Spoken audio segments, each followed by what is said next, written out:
Hello बच्चों, कैसे हैं आप सब। आशा करती हूँ आप सभी स्वस्थ होंगे, सेफ होंगे। तो बच्चों, आपको अब स्क्रीन पर एक चित्र दिखाई दे रहा है। उस चित्र में आप किन किन वस्तुओं और प्राणियों या कुछ भी आपको जो भी नजर आ रहा है, पेड़ पौधे, तो उनके सभी के नाम लिखिए।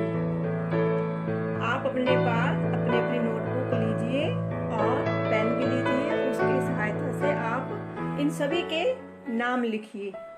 देखो और लिखो।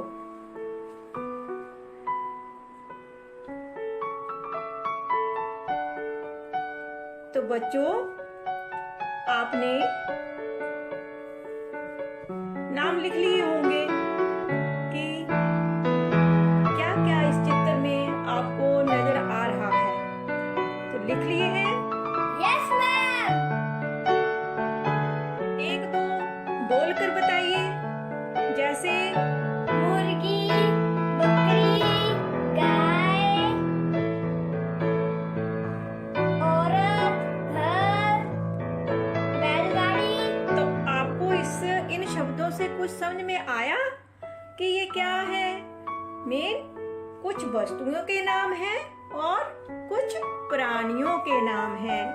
चलो आज हम आगे टॉपिक पर चलते हैं। आपको बड़े ध्यान से देखना है इस वीडियो को और ये सुनना है। तो इस चित्र में आप गाय, बकरी, बैल, घर, कुत्ता, मुर्गा, मुर्गी, स्त्रियां, बच्चा और पेड़ पौधों को देख रहे हैं। तो बच्चों, आपने अनुमान लगा ही लिया होगा कि आज हम क्या पढ़ने वाले हैं, क्योंकि ये सब क्या है, प्राणियों और कुछ वस्तुओं के नाम। तो बच्चों, आप इसे बहुत ही ध्यान पूर्वक सुनना, क्योंकि मैंने इस वीडियो के अंत में इसी से संबंधित कुछ प्रश्नों के उत्तर में एमसीक्यू रखे हैं। मैंने देखना है कि आपको कितना ये टॉपिक समझ में आया। ठीक है बच्चों, आप इसको स्किप मत करना, वीडियो को बहुत ही ध्यान पूर्वक देखना। ठीक है, तो यहाँ पर याद रखने वाली बात क्या है, किसी वस्तु, प्राणी, गुण, दशा और भाव के नाम को संज्ञा कहते हैं। जैसे आपने ऊपर देखा, ऊपर जिन प्राणियों और वस्तुओं के नाम गिनाए गए हैं वे सब क्या हैं, संज्ञाएं हैं। तो आज का जो हमारा विषय है, टॉपिक है, वह संज्ञा ही है। संज्ञा के बारे में, संज्ञा किसे कहते हैं और संज्ञा के कितने भेद होते हैं और उन भेदों का विस्तार पूर्वक से वर्णन करूंगी। और कुछ संज्ञाओं से हमारी भाववाचक संज्ञाएं भी बनती हैं, उनके बारे में पढ़ाऊंगी। तो आप ध्यान से सुनिएगा। तो किसी वस्तु, प्राणी, गुण, दशा और भाव के नाम को संज्ञा कहते हैं। तो बच्चों, संसार में जितनी भी वस्तुएं हैं उन सभी के अपने अपने नाम हैं। पता है आपको सभी के नाम हैं और सभी को किसी ना किसी नाम से बुलाया जाता है। तो उसे ही बच्चों संज्ञा कहते हैं। जब भी आप कहीं पर नाम लिखा हो, आपको पूछा जाए कि राम क्या कर रहा है, तो इस वाक्य में बताओ कि संज्ञा शब्द कौन सा है। तो कौन सा है इसमें संज्ञा शब्द? राम। इसी प्रकार से उसे संज्ञा कहते हैं।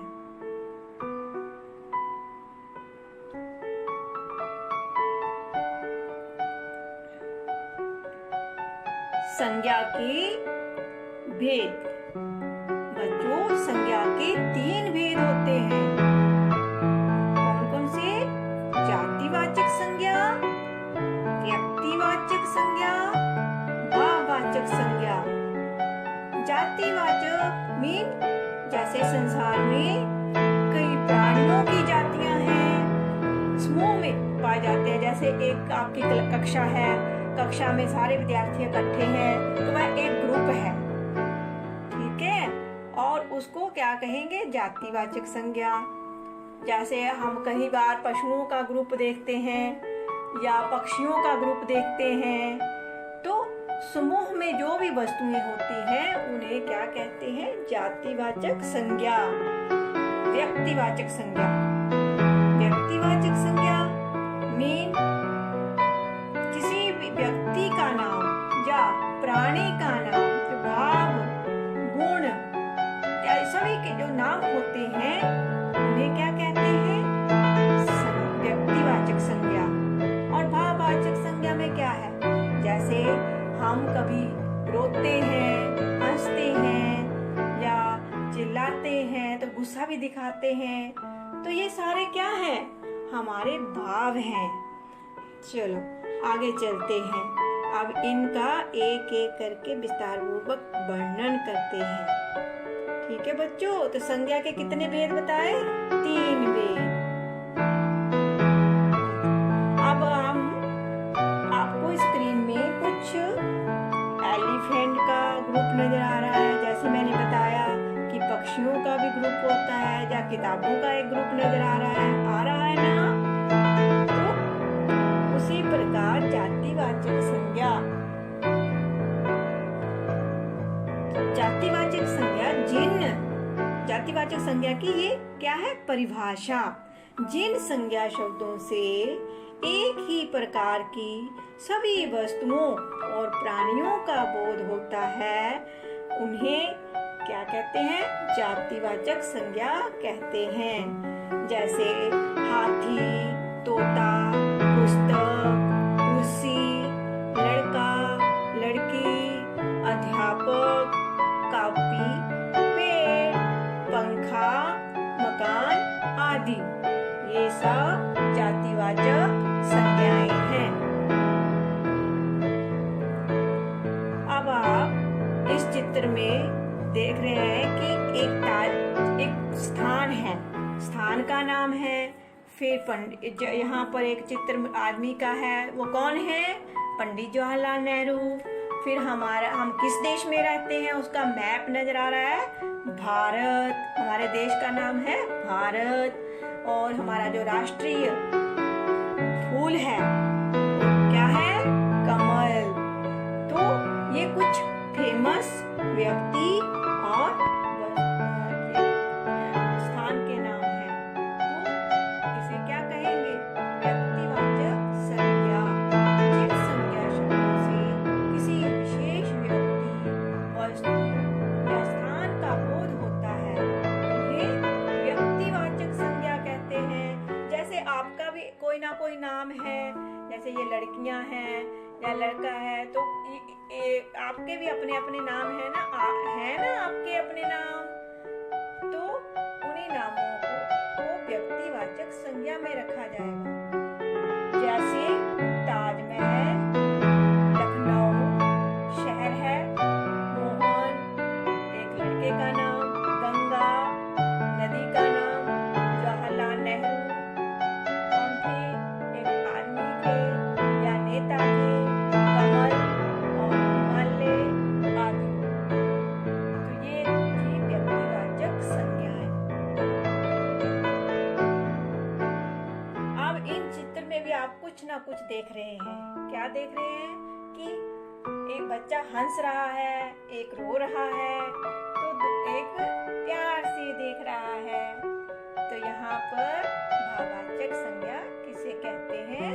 जिन संज्ञा शब्दों से मन के द्वारा अनुभव किए जाने वाले भावों का बोध होता है उन्हें क्या कहते हैं? भाववाचक संज्ञा कहते हैं। जैसे बचपन, रोना, हंसना, मिठास, गुस्सा, प्यार, ठंड, उदास आदि। तो बच्चों यहाँ पर याद रखने वाली बात क्या है? एक बात है यहाँ पर याद रखने वाली कि भाववाचक जो संज्ञाएं होती हैं उन्हें क्या है, केवल अनुभव किया जा सकता है, उसे देखा या छुआ नहीं जा सकता। ये आप अपनी नोटबुक में नोट कर लीजिए कि जो भाववाचक संज्ञाएं होती हैं उनको हम सिर्फ फील कर सकते हैं, देख नहीं सकते। ठीक है बच्चों, आशा करती हूँ कि आपको ये टॉपिक बहुत अच्छे से समझ में आया होगा। वीडियो को स्किप मत करना, नहीं तो आपका कोई ना कोई टॉपिक छूट जाएगा। वीडियो के लास्ट में मैंने MCQ प्रश्न भी डाले हैं। मेरे उत्तर देने से पहले आप अपना उत्तर देकर बताना कि आपके कितने प्रश्न ठीक हुए, आपको कितना समझ में आ रहा है या आया। ठीक है, आगे चलते हैं। अब ये तो थी सारे संज्ञाओं के भेद। अब यहाँ पर भाववाचक संज्ञाओं का निर्माण में ये हमने संज्ञा पढ़ी है, जातिवाचक संज्ञा, व्यक्तिवाचक संज्ञा या भाववाचक संज्ञा। अब भाववाचक संज्ञाओं का निर्माण जो होता है वह अन्य शब्दों से भी किया जाता है। जैसे जातिवाचक संज्ञा के जो शब्द होते हैं उनसे हमारी भाववाचक संज्ञाएं बनती हैं। तो लड़का क्या है, जाति, तो जातिवाचक शब्द है ना, तो उसकी भाववाचक संज्ञा क्या बनेगी, लड़कपन। ठीक है, मानव, मानवता। शाबाश, सेवक, सेवा। अध्यापक क्या करवाता है, अध्यापन। युवा जो युवा होते हैं, मीन जैसे आप तो बच्चे हैं मगर आपसे थोड़ा सा बड़े हो जाएंगे तो युवा हो जाएंगे, तो युवा में यौवन। तो बच्चा, बचपन। यस, नारी, नारीत्व। ये थी भाववाचक संज्ञाएं जो जातिवाचक शब्दों से बनी।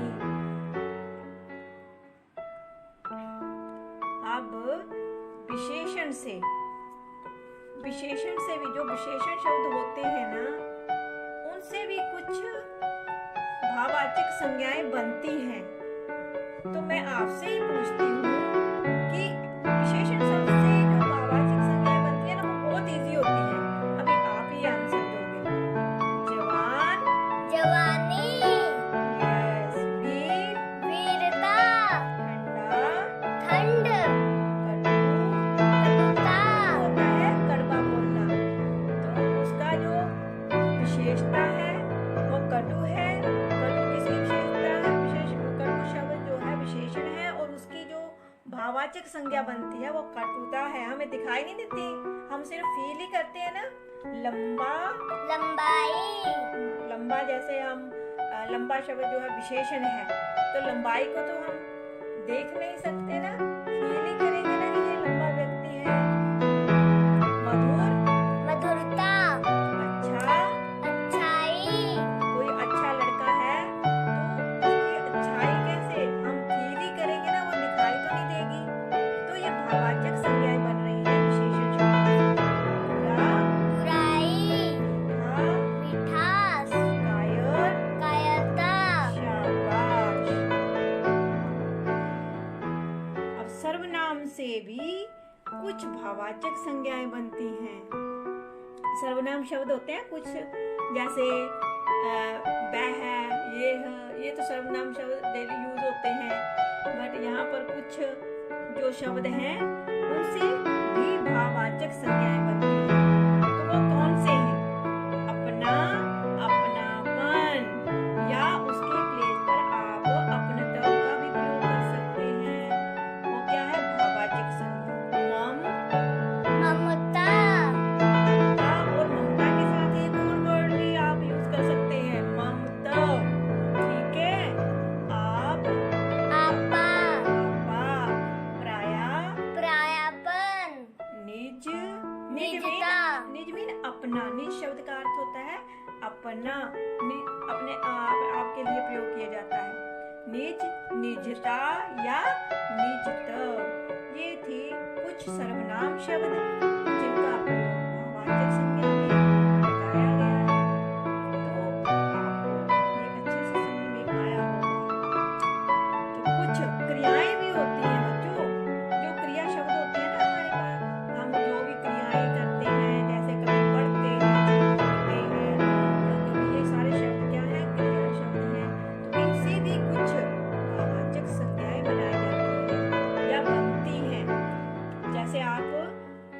से बनाओ, क्या भाववाचक संज्ञा बनेगी? पढ़ाई, शाबाश। पीटना, पिटाई, पीटना पिटाई। गरीब, गरीबी, सिलना, सिलाई, तो सिलना में हम मशीन में कुछ सिलते हैं, आपकी मम्मी काम करती है, सिलती है, कुछ सिलाई करती है, कपड़े सिलते हैं, तो वो सिलाई। सिलना शब्द है क्रिया और सिलाई है भाववाचक संज्ञा। रोकना, रोक, गिरना, गिरावट, गिरना। बहाव, अच्छा बताओ कि बहना किसके लिए प्रयोग होता है? नदी के लिए, शाबाश। नदी का पानी क्या होता है? बहता है। तो नदी के बहाव को भाववाचक संज्ञा है, बहाव। नदी बहती है, बहना शब्द का प्रयोग हुआ है ना, तो उससे भाववाचक शब्द कौन सी संज्ञा कौन सी बनी? बहाव। लिखना, लिखावट, लिखावट से एक और शब्द भी हम यूज कर सकते हैं बच्चों, लिखाई। लिखना, लिखाई और लिखावट, इसके लिए दो भाववाचक संज्ञाएं हैं। घूमना, घुमाव, उड़ना, उड़ान, उड़ान। तो उड़ता कौन है? चिड़िया, पक्षी, पक्षी उड़ते हैं। उनके लिए जो भाववाचक उड़ना के भाववाचक क्रिया के लिए भाववाचक शब्द कौन सा प्रयोग हुआ है? संज्ञा उड़ान। ठीक है बच्चों, तो अब आपको कुछ क्रिया विशेषण शब्द भी होते हैं। एक तो हो गया कौन कौन से शब्द पढ़ा दिए मैंने? बताओ। हाँ, बोलो। विशेषण, सर्वनाम, हाँ, क्रिया विशेषण, अब क्रिया विशेषण की बारी है। अभी हमने सिर्फ क्या पढ़ा? क्रिया विशेषण, सर्वनाम शब्दों से या क्रिया से जो भी भाववाचक संज्ञाएं बनती हैं उनके बारे में पढ़ा। अब क्रिया विशेषण शब्द भी होते हैं कुछ जो क्रिया की विशेषता बताते हैं। जैसे हम कोई काम बहुत स्लो करते हैं, कोई बहुत तेज चलते हैं, तो ये है ना क्रिया की विशेषता बताते हैं ना, जैसे तेज चलना। तो उसी प्रकार ये कुछ ही शब्द होते हैं जिनसे भाववाचक संज्ञाएं बनती हैं। तो शीघ्र से शीघ्रता, सहज से, सहजता, निकट से, निकटता, दूर से, दूरी, तेज, तेजी, जल्दी। जल्दबाजी, कोई कार्य हम बहुत जल्दीबाजी में करते हैं, तो उसके लिए शब्द का भाववाचक संज्ञा क्या है? जल्दबाजी। अब बच्चों आपकी बारी। अब तो मुझे पता चलेगा कि आपने कितना समझा इस चैप्टर को। तो अब मैं कुछ MCQ प्रश्न पूछ रही हूँ, मेरे उत्तर देने से पहले आपको अपना उत्तर लगाना है।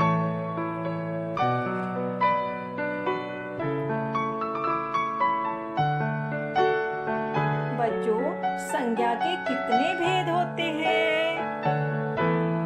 4, 2 या 3? मेरे आंसर लगाने से पहले आप अपना आंसर सोच के रखिए। कितने भेद होते हैं? 3 भेद होते हैं। शाबाश। संज्ञा के 3 भेद होते हैं।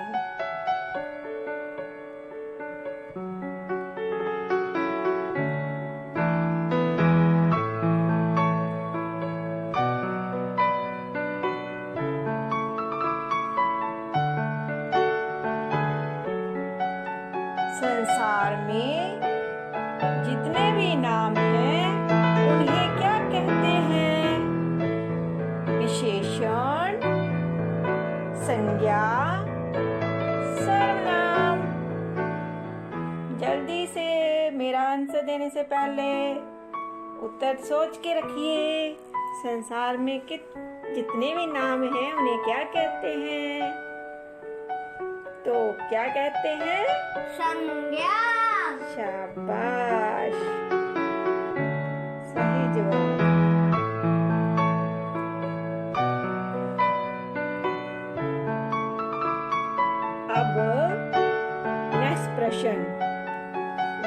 क्या है, पहले ये सोचना है आपने। गोवा शब्द में कौन सी संज्ञा है? आप पहले मुझे ये बताइए कि गोवा जो है वो किसका नाम है?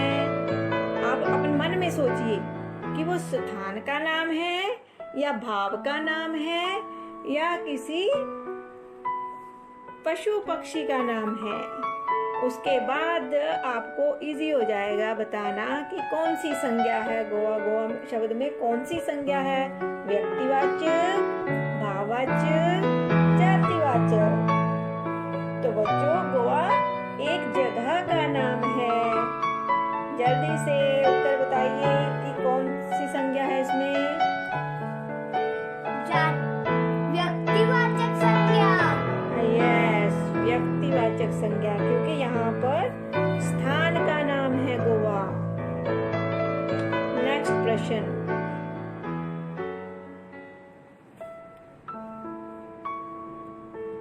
आप जल्दी से बताइए कि रोना शब्द में कौन सी संज्ञा है? रोना क्या है, पहले ये सोचना है आपने कि रोना शब्द है क्या। वो किसी स्थान का नाम है या भाव का नाम है या जाति का नाम है। सोचो कि रोना शब्द में कौन सी संज्ञा हो सकती है? जातिवाचक, भाववाचक या व्यक्तिवाचक। तो बताओ बच्चों, रोना शब्द में कौन सी संज्ञा है?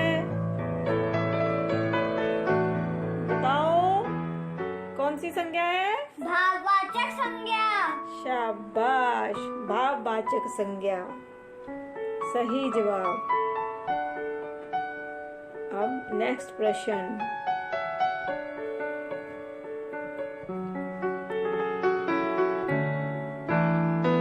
पुस्तक शब्द में कौन सी संज्ञा है?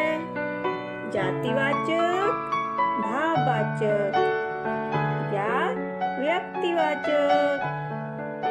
सोचो कि पुस्तक किसका नाम है? व्यक्ति का है या वस्तु का है या भाव का है?